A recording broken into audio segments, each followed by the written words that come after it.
Hi everyone, and welcome back to part 2 of emotion coaching training for parents of lunchtime staff.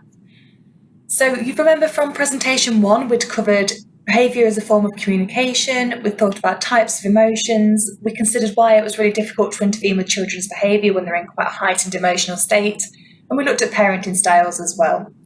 So this part of the presentation is going to look more closely at actually emotion coaching and how we do emotion coaching.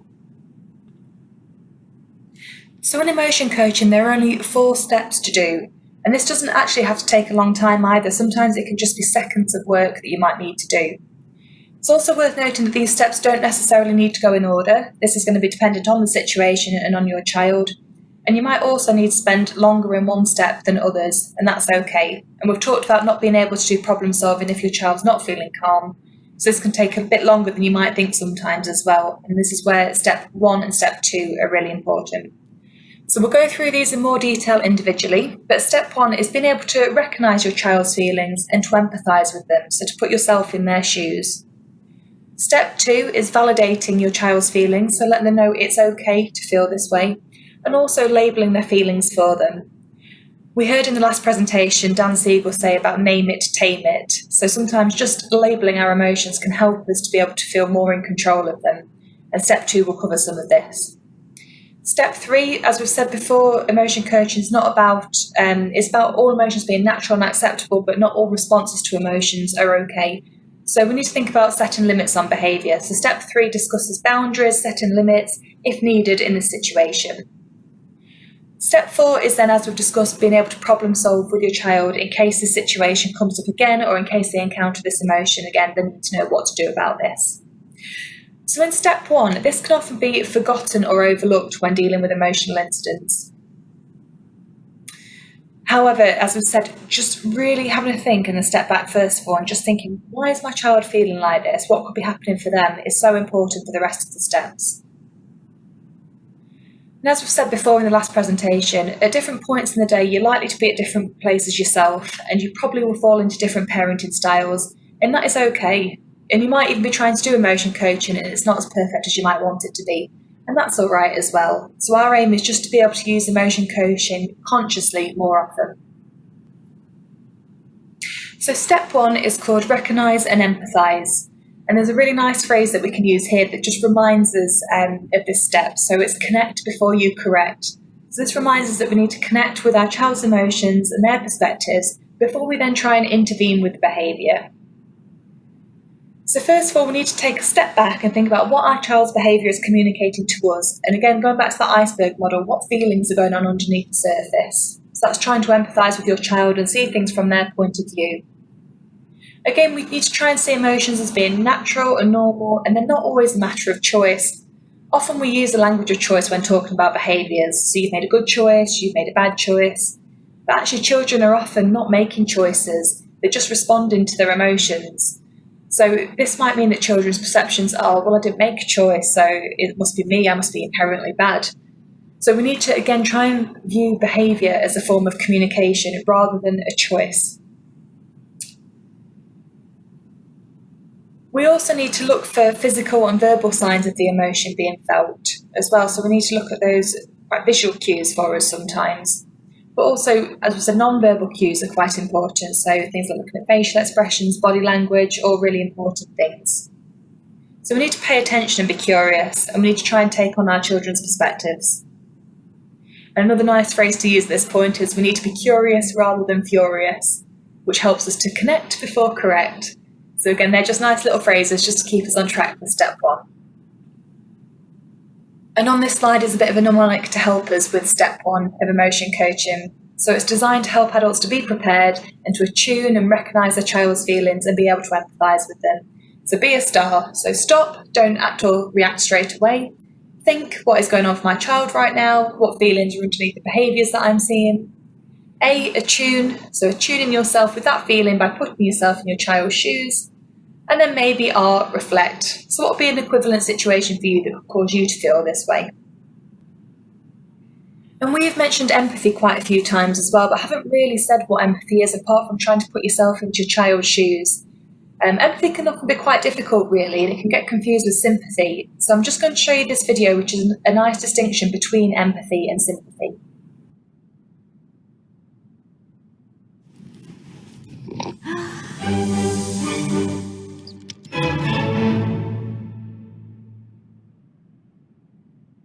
So what is empathy, and why is it very different than sympathy? Empathy fuels connection. Sympathy drives disconnection. Empathy, it's very interesting. Teresa Wiseman is a nursing scholar who studied professions, very diverse professions where empathy is relevant, and came up with 4 qualities of empathy. Perspective taking, the ability to take the perspective of another person or recognize their perspective as their truth. Staying out of judgment, not easy when you enjoy it as much as most of us do. Recognizing emotion in other people and then communicating that. Empathy is feeling with people. And to me, I always think of empathy as this kind of sacred space when someone's kind of in a deep hole and they shout out from the bottom and they say, I'm stuck, it's dark, I'm overwhelmed. And then we look and we say, hey, I'm down. I know what it's like down here, and you're not alone. Sympathy is, ooh, it's bad, no, you want a sandwich? Empathy is a choice, and it's a vulnerable choice, because in order to connect with you, I have to connect with something in myself that knows that feeling. Rarely, if ever, does an empathic response begin with at least. And we do it all the time, because you know what? Someone just shared something with us that's incredibly painful, and we're trying to silver lining it. I don't think that's a verb, but I'm using it as one. We're trying to put the silver lining around it. So I had a miscarriage. Oh, at least you know you can get pregnant. I think my marriage is falling apart. At least you have a marriage. John's getting kicked out of school. At least Sarah is an A student. But one of the things we do sometimes in the face of very difficult conversations is we try to make things better. If I share something with you that's very difficult, I'd rather you say, I don't even know what to say right now, I'm just so glad you told me. Because the truth is, rarely can a response make something better. What makes something better is connection.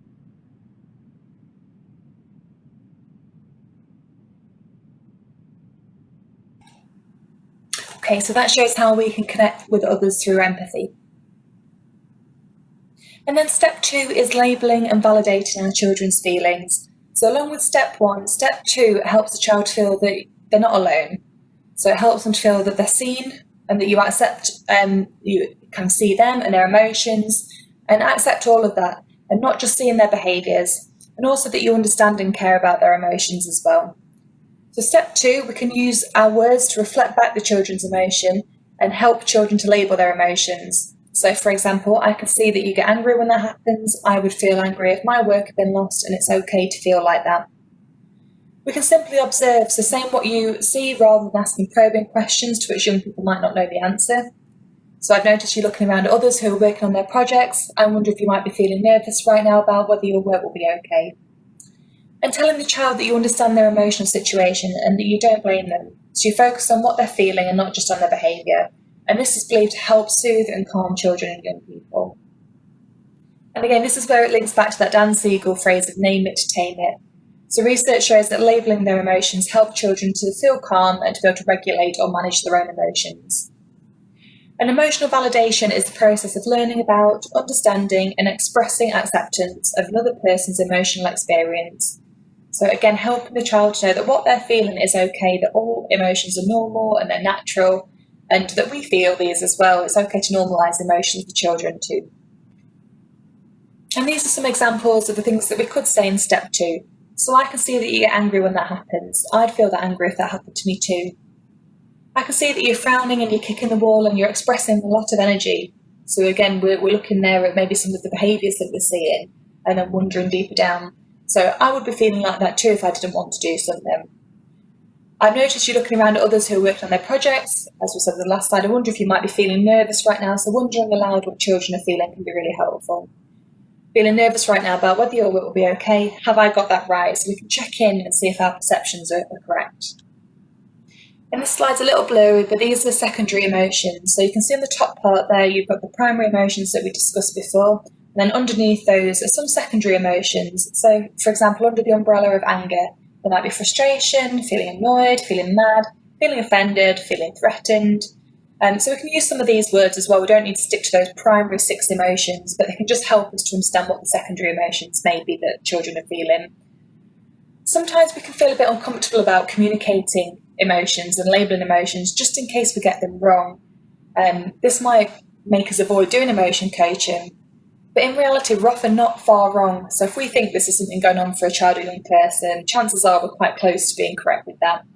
But we can always use more generic words like upset if you want to be more on the safe side. And children and young people do tend to correct you anyway if you've not got that quite right. Step 3 of emotion coaching is setting limits. And it's important to note that this is if needed. It may be that limits aren't needed in this particular situation. But as we said before, we're accepting that all emotions are normal and natural and okay, but we're not accepting that all responses to these emotions are okay. So what we need to do is state the boundary limits of acceptable behaviour, and that's called positive limit setting. So this needs to have a positive focus. Often we tell children what we don't want them to do, so stop hitting or stop running, and actually that then just kind of puts the image of hitting or running in our children's heads. So what we need to do is actually explain what the acceptable behaviours are that we do want to be seeing. So for example, when you want to go on the iPad, you need to wait for your brother to finish using this and then you can have a go. So it's phrasing it in those more positive terms. And here it makes it clear that certain behaviours can't be accepted, but we always make sure that we retain our child's self-dignity as well. So we don't ever want them to feel shamed or feelings of guilt. It's just making sure that we're phrasing this in a positive way, but making sure that the child retains their self-dignity, self-esteem. So for example, you're angry that I've taken away your phone, but these are the rules that everyone has to follow, and I will keep it safe for you.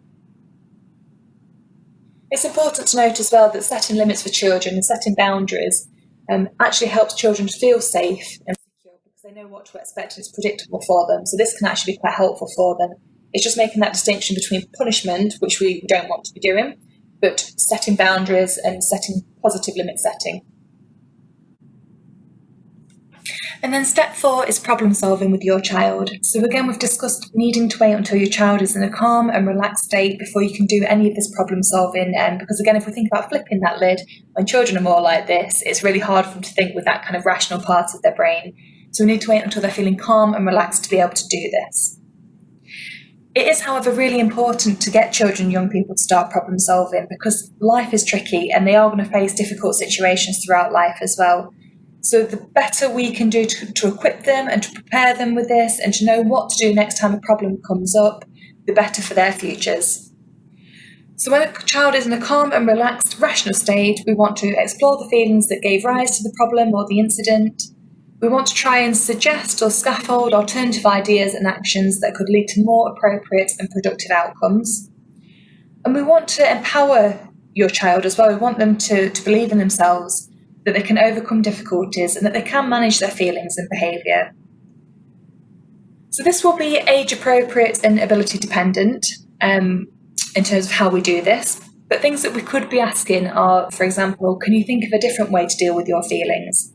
Or I can help you to think of a different way to cope, so giving that kind of social support. Can you remember what we said before, so making links back to previous problem solving sessions with your child?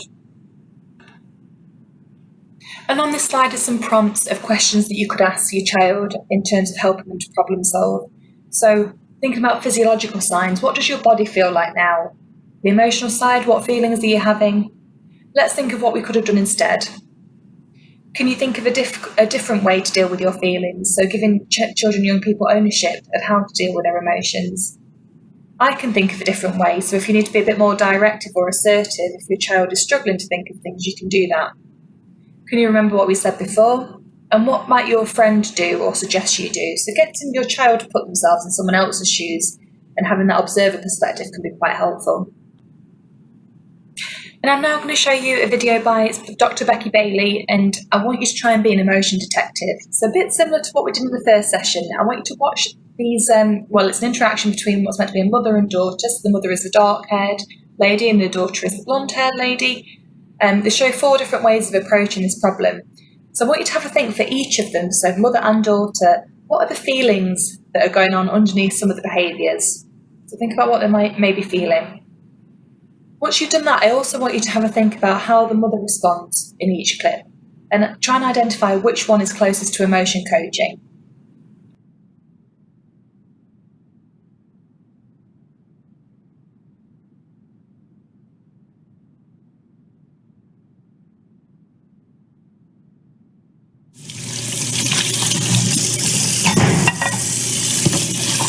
Mom! That's it.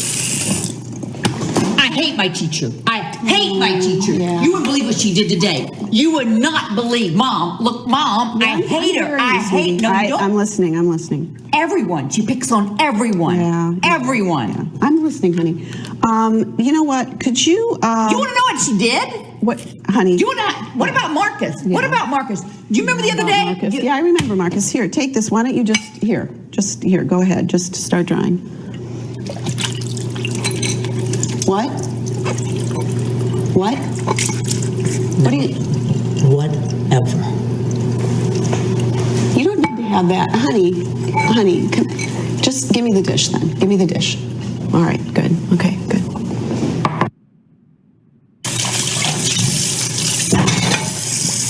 Mom, I hate my teacher. You do not come in here this way. You do not come in here yelling at me. What do you think you're doing? Hang that up. Hang that up right now. This is ridiculous. I've had it with your mouth. I have had it with your mouth. But Mom! You want me to do this again? No. You pick that up. You pick that up right now. You pick this up.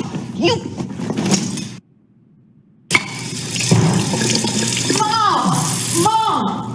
I hate my teacher. I hate my teacher. I absolutely hate my teacher. You would not believe what she did to Marcus. You wouldn't believe what she did to me. You like your teacher. She's nice, honey. You like your teacher. Do you know what she did to Marcus? Do you care what nothing she did to do with Marcus? No, it doesn't matter what she did to Marcus, honey. You know, you were good at school. You're a good student, sweetie. You're a good student. You like her.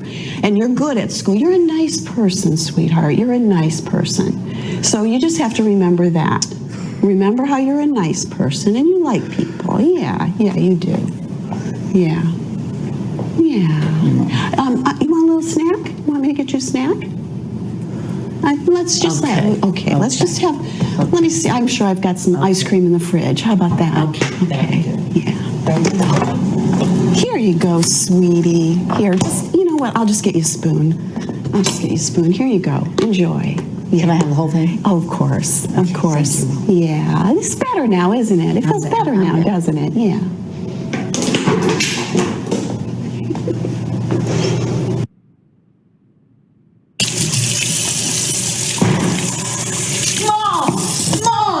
Mom! What happened? I hate my teacher. What did she do? You wouldn't believe what she did. You know what she did to Marcus first? First she went to name on the boy, and then she sends him out to the room, and then you know what she did to me? She humiliated me in front of the whole class. She is not getting away with this. She is not going to get away with this. She shouldn't. You know what? I'm calling her right now. You call her? Can you get her? Mom, do something. She was horrible. You know what she said to me? She said, I was stupid. She said, no, I can't wait. She said I was stupid. She said, you know what? We're taking you out of that school. In front of the class. You know what? I'm going to call. We're getting you out of that school, honey. We are going to get you out of that school. We are going to make this better for you. Nobody treats my girl that way. Nobody treats my girl that way. Oh, Mom, thank you. You're welcome. Thank you. I'm the one that you love. I'm the one that takes care of you. Yes, Mom. Yeah. You're the best. Yeah. You're the best. I am the best. Thank you. And we have a test tomorrow. Oh, I'll help you. I'll help you do it. I'll help you. Well, if I don't have to go, I don't have to do it. Oh, that's right. Okay. Yeah, we don't even need her.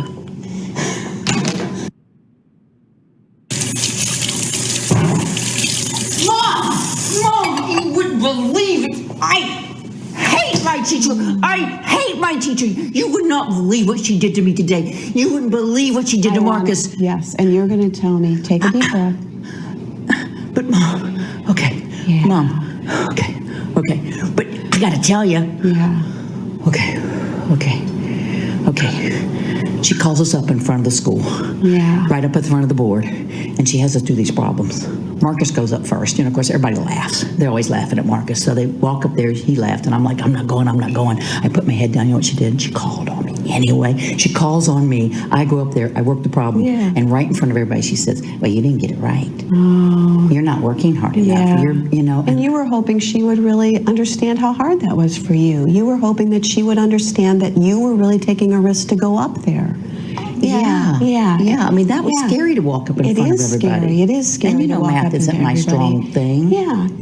And it would have been so much more helpful if she had been able to really give you that encouragement, that confidence. And yet, you did handle it. Yeah, I did. Yeah, you did handle it. You got through it. And nobody laughed. At least Marcus.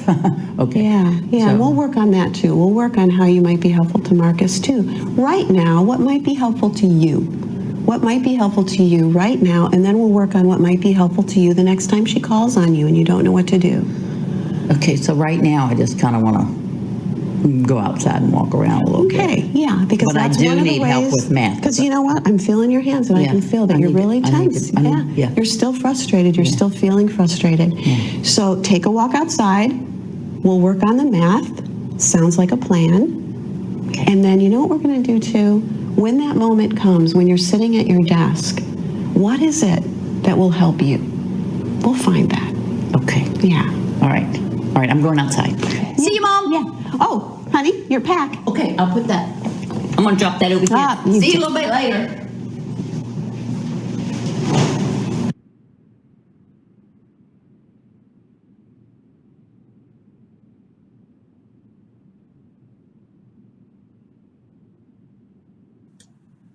Okay, so as you might have spotted, the last example in that video was closest to emotion coaching because you could see the mum running through all the different stages. You could see her almost at the start started to almost model how to calm down. She was doing that deep breathing. She was almost doing it in line with the daughter as well. So we call that co-regulation sometimes, just helping her to be able to calm down first of all. She was then recognising and validating her daughter's emotions. She began problem solving when her daughter was in a calmer state. And then even at the end, there was a little bit of limit setting when she made sure her daughter still picked up a coat and put it on the seat. And it's not to say that the other parenting styles, there's still some really positive elements of them, but it was the last one that made sure that the daughter felt empowered still, that she knew she'd handled it okay, she could think about how to handle things in the future, she felt listened and understood and heard and validated. So the last clip in that is most close to emotion coaching. So we're coming towards the end. I just want you to pause the presentation and just do an activity before we finish.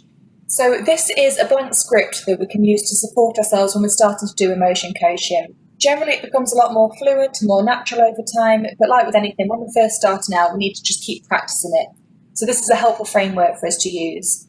So I want you just to pause this and either use it by yourself to reflect on an event that's happened previously and think about how we could have run through the emotion coaching steps. Or if you have someone that you're at home with at the moment, ideally not your own child, but if there's a partner or even on the other end of the phone at the moment in lockdown, a friend or someone you can speak to, you can do a shared role play with. That's really helpful as well, just so you can practice some of these things.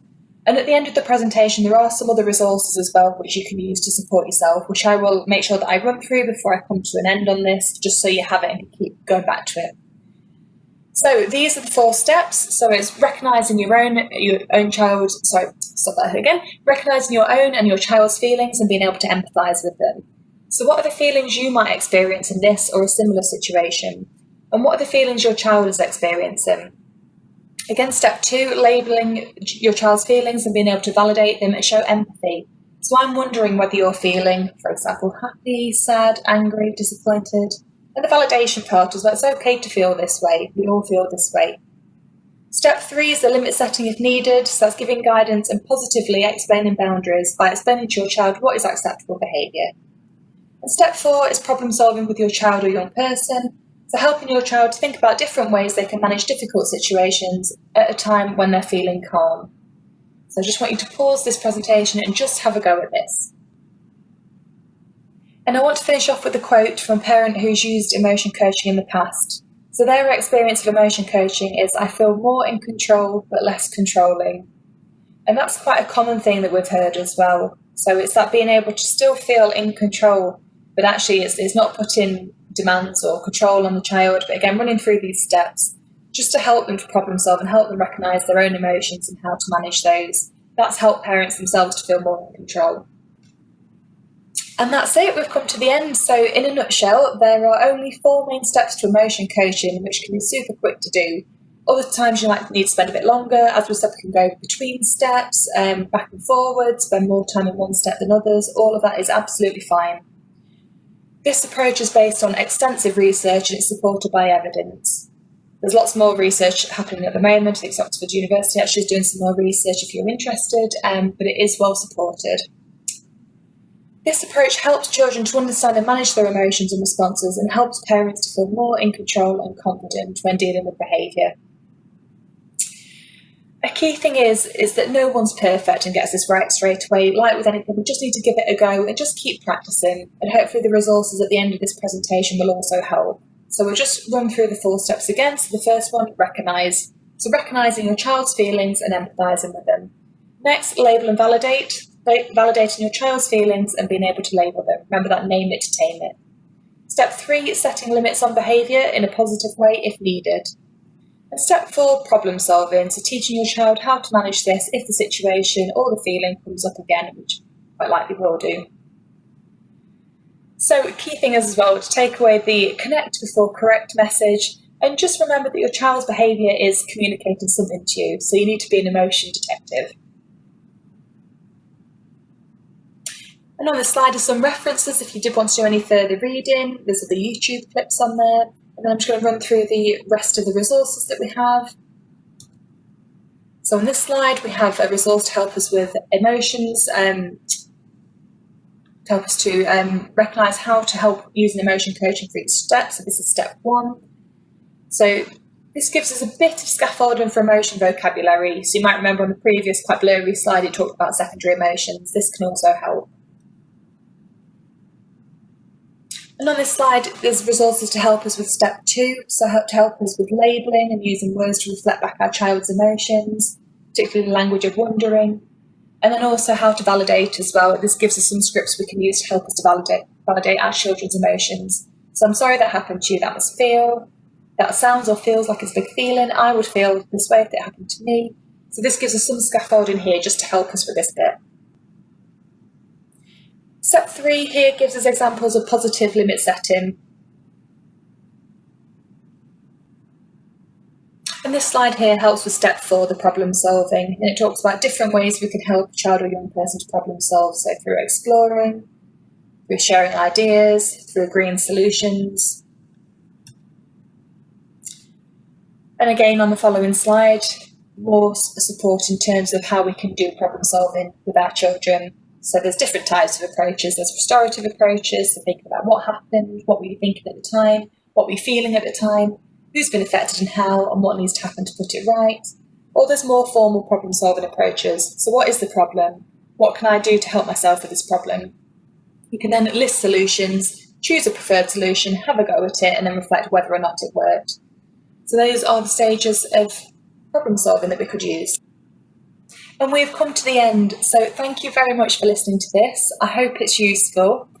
And if you've got any questions about this, as I said, your child's school is also being trained on how to do emotion coaching. So do feel free to ask questions. And as we said, no one's perfect. It's just a case of having a go at it and seeing how you find it and just keep practicing. So thank you very much for listening.